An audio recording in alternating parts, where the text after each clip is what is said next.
Hello everyone, thanks for joining me here on Major TV. Listen, I want to talk about Diogo Jota. I'm acutely aware that it would be very easy to slip into sensationalism with this, and I very much don't want this video to be about that. I recorded a version of this yesterday in the hours after finding out about him and his brother's passing, but it was a little too raw and nonsensical and I don't know, I'm not sure if I came across right. So it's the morning after, and obviously we spent the last 24 heading to 36 hours since the news and seeing the tribute, and really largely what I wanted to do was just sort of add my own to that, because it feels fitting to do it. It's not something I ever thought we'd be in the situation to do. When you set up YouTube channels about your favourite football club, for me anyway, and I've said it on videos before, I just like to celebrate the joy in it. There's lots of like downsides and there's lots of stressful things, and you know, definitely I've talked about some of those in the past, but nothing that comes close to this in the, you know, I'm in my 16th year now of covering Liverpool. We've had some, you know, real ups and downs in that time, but it's just, yeah, I think it's how blindsided I certainly felt about it. I'm interested in what people's thoughts were and kind of where you were and how you reacted, because like I'm working down in London at the moment, so I've felt this massive sense of isolation, which I wouldn't normally have, which is part of the motivation for wanting to kind of do this video and talk to you guys a bit, is because normally I'm surrounded by Liverpool fans. I'd be see me dad, or I'd be at home, or I'd be in the office, you know, working with red men, and you know, you'd have people around you to discuss it. Like I've been in that office for some mad times, normally like post major political votes, and you know, I remember the day after Brexit, and me and Chris were just in the office together, shell shocked, but we were talking through it, you know, together.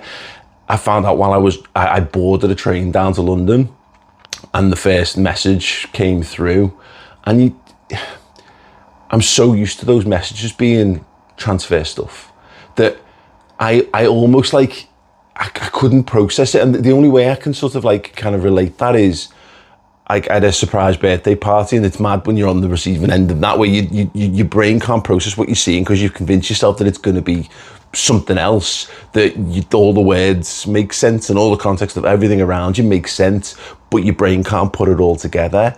And that's what it felt like, you know, just disbelief, you know, absolute shock and disbelief, and you just can't help but immediately presume, oh, it must be fake.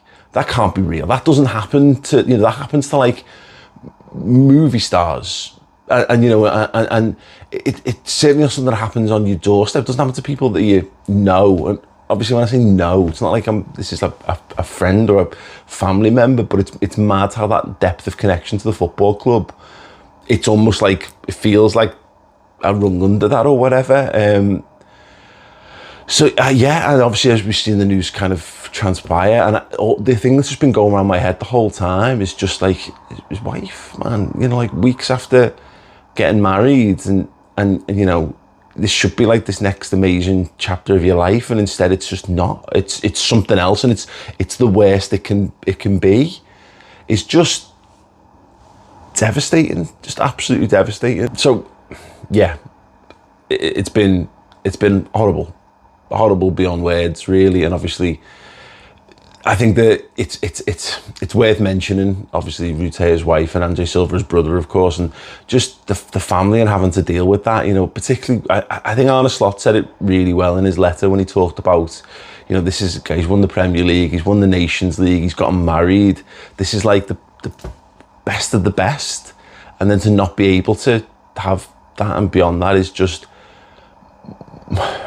more sad than I don't consider myself a person who's ever short of words, but you can't put that into words. You can't, how just horrendous that all is. But look, the one thing that always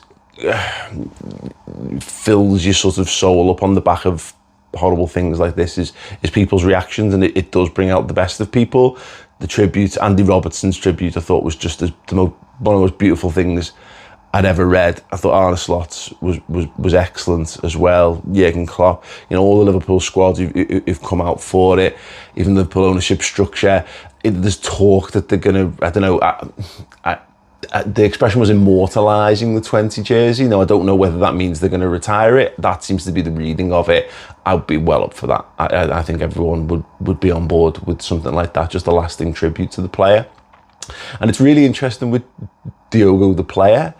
So yesterday, between, just constantly looking at Twitter and looking at updates, I started going back through some of my own sort of experiences. So I went back through, I just basically typed in Jota into the search bar, back of house of this channel. And there's I think somewhere between 20 and 30 instances in match vlogs where his name appears in titles, and there'll be loads more where he's just in vlogs and doing really cool things. But I just thought about that, when you consider, there's a player who comes in when it's like Salah and Firmino and Mane at the peak of their powers, they've just won the league, and this lad comes in from Wolves, not necessarily the most fashionable of signings, but just almost immediately wins the fan base over with just the way that he played the game.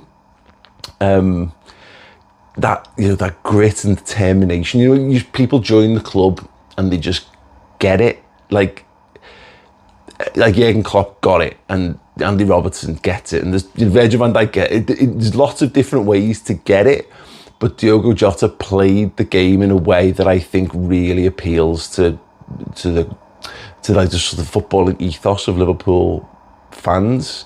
Which is interesting because he's never Liverpool's main man as such, and how could you be when you're in a team with Mohamed Salah? But then to say, well, he held his own, and actually to say beyond that, he more than held his own. He absolutely flourished at times, and to be able to deliver so many big moments, and it was pointed out, and I didn't really think about it. I was looking through the footage, and obviously scored the winning goal in the derby, and I never really thought about that was his last goal for Liverpool, and what a vital one to play on the sort of, the push towards the 20th Premier League title as well. But there's the one that really stuck out to me was first thing that came to mind of what would you, if you had to, it's stupid that we have to, but if you had to think of what defined Diogo Jota, and I think there's two things. I think there was the Leicester League Cup quarter-finals where he comes off the bench, scores an archetypal Jota sort of goal. He's a bit scrappy in the build-up, gets there, helps to get the ball and moving forward towards their goal, drifts off the shoulder of the last man, slams into the bottom corner like that. Just absolute magic moment. Crowd erupts. Okay, well, this is game on. And then to step up and take the final penalty. And the context around that game was Leicester fans had just been singing some really horrible sort of stuff and really giving it the, the Feed the Scousers kind of stuff. It was right before Christmas. And so, and obviously we'd put a team of kids out and they'd really given it the sort of beans and the bifters, which, in that regard, you want to see your team win, fine. But Jota, took all the bumps and knocks, scores the winning penalty in front of their fans, and then he just goes over and he's giving it to them. And the reaction to that from fans was just people flicking the V's at the Leicester end, and just that real, sometimes you score a goal and he definitely scored those goals where you just celebrate because it's a brilliant goal and it's a brilliant moment.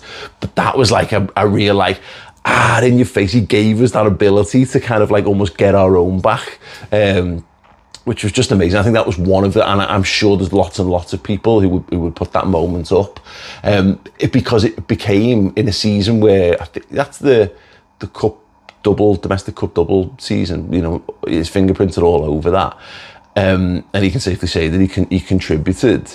But a League Cup quarter-final against Leicester, that was in my list of the 10 best games under Jurgen Klopp, and we won everything under Jurgen Klopp, and that was a pure Diogo Jota game for me. There is the goal, the late winner against Tottenham Hotspur after Richarlison scored again, and you're like, oh no, not him, and he does the little pigeon thing, and then Jota just steps up and scores. And one of the highest praise I think I could give him of my experience of watching Jota is the amount of times we'd have a conversation about there's one chance, one opportunity. It's a Champions League final. You want the ball to drop to someone to win the game. Who is it?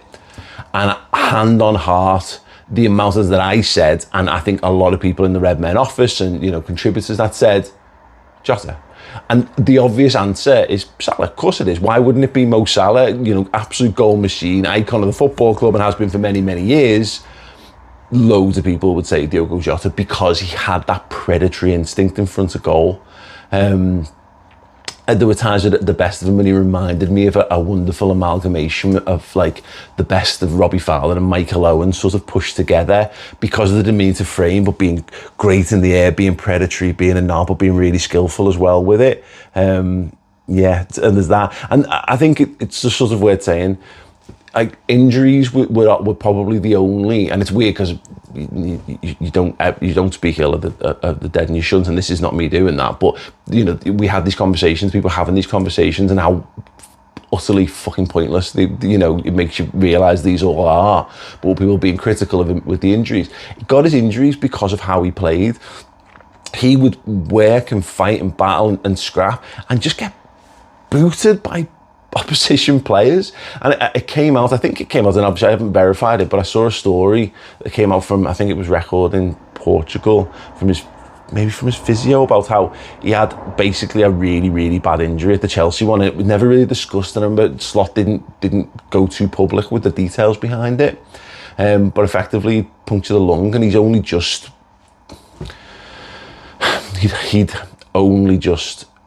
basically gotten back to full health again and was looking forward to having a great season off the back of it. And just on a sort of somber note of it, because it has to be, when I say about the injuries thing, it doesn't half make you realise how pointless that all is.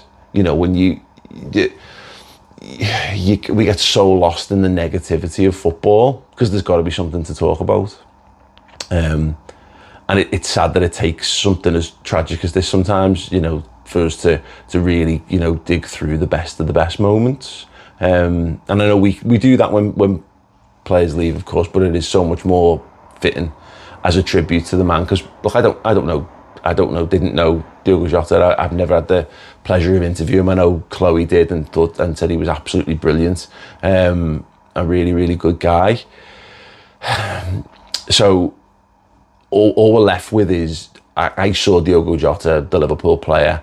I thought he was absolutely brilliant. He was a brilliant player in a brilliant squad that won so many things and competed and made us proud to support the team that we did.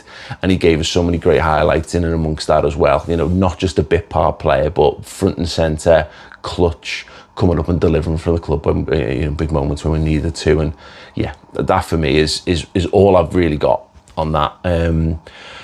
Let me know your favourite Diogo Jota memories, please, in the comments, because I think that we will see a backlash in the coming days and weeks because football's horrible and football discourse is horrible and social media is horrendous. So there'll be people who will try to seek the worst in this and try to use this as the next sort of banter tool, and they will, and it's grim that you'd have to even consider it, but you know, we've lived in the post-Hillsborough world now, you know, most of my life, stuff that we kind of have to put up with. So let's continue to spread the positivity.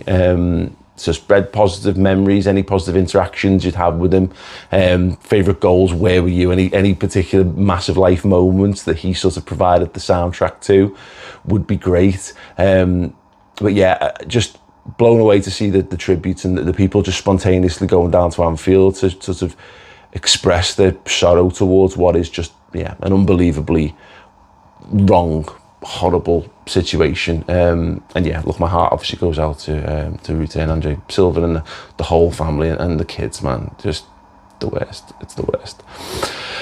Right. I've put together a small sort of reel of a few of the moments that I've discussed in this.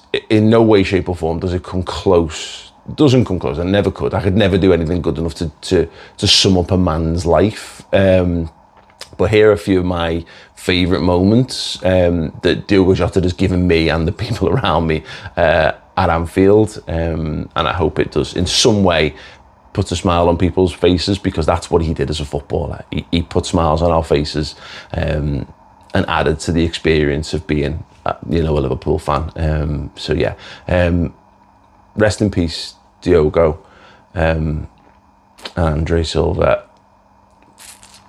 Yeah, thank you.